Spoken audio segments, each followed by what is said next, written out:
ವಾಣಿ date 22/7/2026.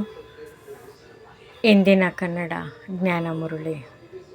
ಮಧುರ ಮಕ್ಕಳೇ, ಈಗ ನೀವು ಹೊಸ ಜಗತ್ತಿಗೆ ಹೋಗಬೇಕಾಗಿದೆ. ದುಃಖದ ದಿನಗಳು ಮುಗಿಯುತ್ತಿವೆ. ಆದ್ದರಿಂದ ಹಳೆಯದಾದ ಎಲ್ಲ ವಿಷಯಗಳನ್ನು ಮರೆತು ಬಿಡಿ.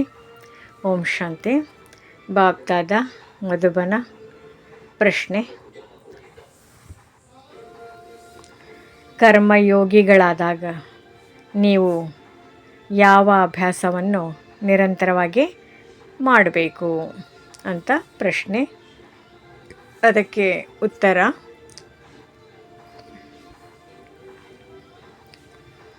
ಯಾವಾಗ ಕೆಲಸ ಮಾಡಬೇಕು ಆಗ ದೇಹದ ಅರಿವಿನಲ್ಲಿ ಅಂದರೆ ದೇಹಾಭಿಮಾನದಲ್ಲಿ ಇದ್ದು ಕೆಲಸ ಮಾಡಿ. ಕೆಲಸ ಮುಗಿದ ತಕ್ಷಣವೇ ಮತ್ತೆ ನಾನು ಆತ್ಮ ಎಂಬ ದೇಹಿ ಅಭಿಮಾನದಲ್ಲಿ ಸ್ಥಿತರಾಗಿರಿ. ಕರ್ಮ ಮಾಡಲು ದೇಹದ ಅಗತ್ಯವಿದೆ. ಆದರೆ ಕರ್ಮ ಮುಗಿದ ಕೂಡಲೇ ತಂದೆಯ ನೆನಪಿನಲ್ಲಿ ಆತ್ಮ ಸ್ವರೂಪದಲ್ಲಿ ಸ್ಥಿತರಾಗುವ ಅಭ್ಯಾಸ ಮಾಡಬೇಕು.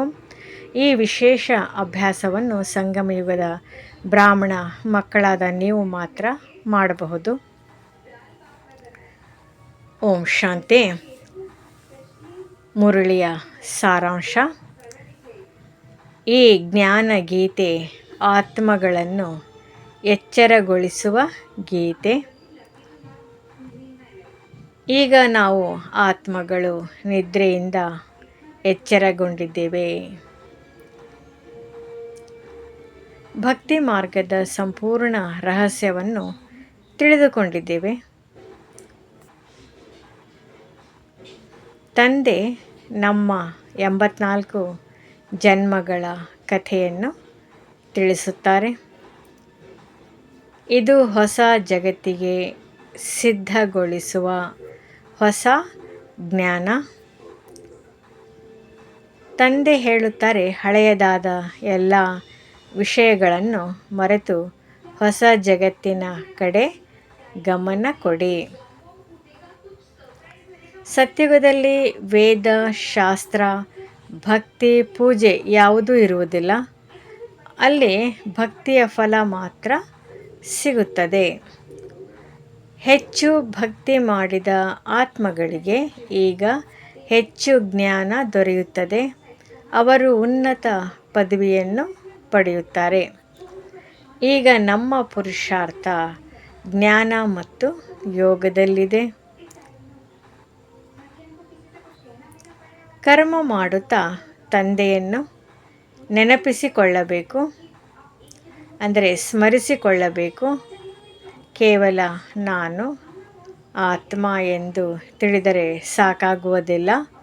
ಪರಮಾತ್ಮ ತಂದೆಯನ್ನು ನೆನಪಿಸುವುದರಿಂದಲೇ ವಿಕರ್ಮಗಳು ವಿನಾಶವಾಗುತ್ತವೆ. ದೇಹವನ್ನು ನೋಡಿಕೊಳ್ಳುವುದು ಅಗತ್ಯವೇ ಸರಿ, ಆದರೆ ಮನಸ್ಸು ಸದಾ ತಂದೆಯ ನೆನಪಿನಲ್ಲಿ ಇರಬೇಕು. ನಮ್ಮ ನಿಜವಾದ ಪ್ರಿಯತಮ ಸದ್ಗತಿದಾತ ವಾರಸುದಾರನನ್ನು ಕೊಡುವವರು ಒಬ್ಬನೇ ಶಿವತಂದೆ. ಹೊಸ ಜಗತ್ತಿಗೆ ಹೋಗುವ ಮಾರ್ಗ ತಂದೆ ಈಗ ನಮಗೆ ಮನೆಗೆ ಶಾಂತಿಧಾಮಕ್ಕೆ ಹಿಂದಿರುಗುವ ದಾರಿಯನ್ನು ತೋರಿಸಿದ್ದಾರೆ. ಅಲ್ಲಿಂದ ಮತ್ತೆ ಹೊಸ ಜಗತ್ತು ಅಂದರೆ ಸ್ವರ್ಗದಲ್ಲಿ ಜನ್ಮ ಪಡೆಯುತ್ತೇವೆ. ಈ ಮಾರ್ಗವನ್ನು ಲೋಕದಲ್ಲಿ ಬೇರೆ ಯಾರೂ ತಿಳಿದಿಲ್ಲ. ಜನರು ಯಜ್ಞ, ತಪಸ್ಸು, ತೀರ್ಥಯಾತ್ರೆ, ಶಾಸ್ತ್ರ ಅಧ್ಯಯನ ಮುಂತಾದ ಅನೇಕ ಸಾಧನೆಗಳನ್ನು ಮಾಡುತ್ತಾರೆ.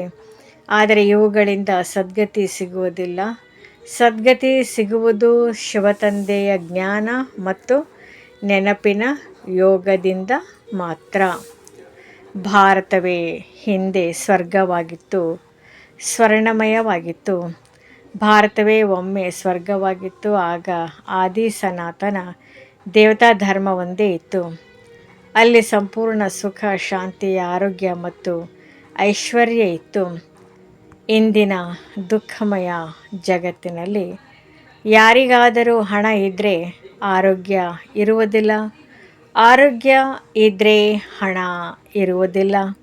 ಆದ್ದರಿಂದ ಈ ಕಲಿಯುಗವು ದುಃಖಧಾಮವಾಗಿದೆ. ಜ್ಞಾನದ ಮೂರನೇ ಕಣ್ಣು, ತ್ರಿನೇತ್ರ, ತ್ರಿಕಾಲದರ್ಶಿ ತಂದೆ ನಮಗೆ ಜ್ಞಾನದ ಮೂರನೇ ಕಣ್ಣನ್ನು ನೀಡಿದ್ದಾರೆ. ಈಗ ನಾವು ಇಡೀ ವಿಶ್ವದ ಇತಿಹಾಸ ಮತ್ತು ಭೂಗೋಳದ ರಹಸ್ಯವನ್ನು ತಿಳಿದುಕೊಂಡಿದ್ದೇವೆ. ಕಮಲ ಹೂವಿನಂತೆ ಜೀವನ, ಕಮಲ ಪುಷ್ಪ ಸಮಾನ ಜೀವನ. ಗೃಹಸ್ಥ ಜೀವನದಲ್ಲಿಯೇ ಇದ್ದರೂ ಕಮಲ ಹೂವಿನಂತೆ ನಿರ್ಲಿಪ್ತರಾಗಿರಬೇಕು.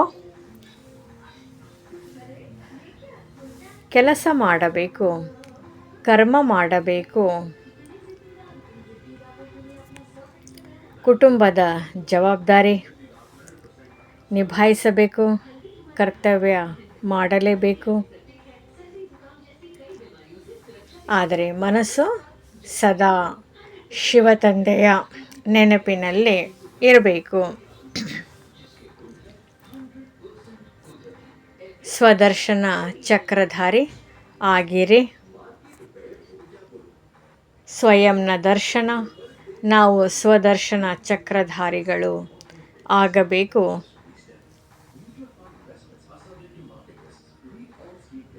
ಅರ್ಥಾತ್ ಇದರ ತಾತ್ಪರ್ಯ ಬಾಬಾ ತಿಳಿಸಿಕೊಡ್ತಾರೆ. ನಾನು ಆತ್ಮ, ಐ ಆಮ್ ಸೋಲ್.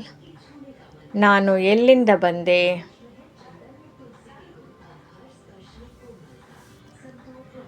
ಎಂಬತ್ನಾಲ್ಕು ಜನ್ಮಗಳ ಚಕ್ರವನ್ನು ಹೇಗೆ ಸುತ್ತಿದೆ? ಈಗ ಮತ್ತೆ ಮನೆಗೆ ಹೋಗಿ ಸ್ವರ್ಗಕ್ಕೆ ಬರಬೇಕಾಗಿದೆ.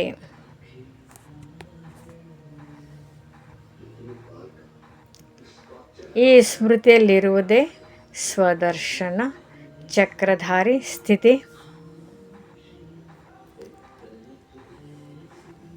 ಜ್ಞಾನ ಶಂಖ ಊದಿರಿ ಅಂದರೆ ಸೇವೆ ಮಾಡಿ, ಪರಮಾತ್ಮನ ಪರಿಚಯ ಕೊಡಿ, ಜಗತ್ತಿಗೆ ಈ ಸಂದೇಶವನ್ನು ನೀಡಿ. ಸಮಯ ಬಹಳ ಕಡಿಮೆ ಇದೆ. ವಿನಾಶ ಸಮೀಪದಲ್ಲಿದೆ. ಎಲ್ಲ ಆತ್ಮಗಳು ಮನೆಗೆ ಹಿಂದಿರುಗಬೇಕು.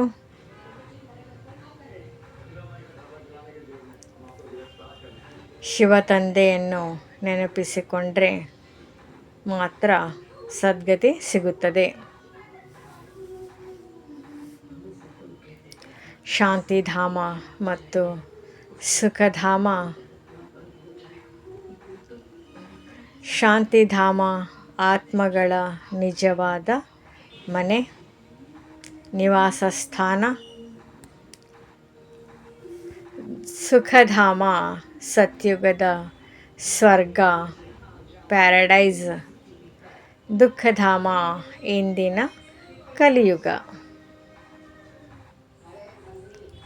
ತಂದೆ ನಮ್ಮನ್ನು ದುಃಖಧಾಮದಿಂದ ಸುಖಧಾಮಕ್ಕೆ ಕರೆದೊಯ್ಯಲು ಬಂದಿದ್ದಾರೆ.